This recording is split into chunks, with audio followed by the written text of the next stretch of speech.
របៀបអង់គ្លេសដែលយើងអាចប្រើដើម្បីនិយាយថាមូលហេតុរបស់នរណាម្នាក់គឺមិនសមហេតុផល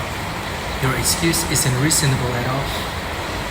Your reasoning is not logically sound.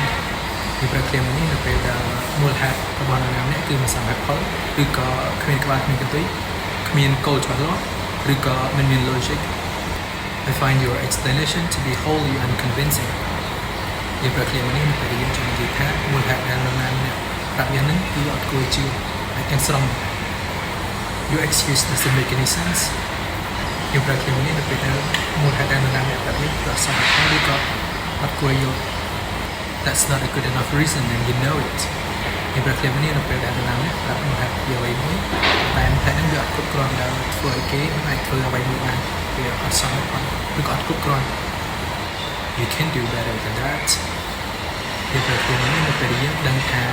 ការបញ្យល់របស់នរណាម្នាក់គឺគ្រាន់តែជាលេសហ្នឹងហើយយើង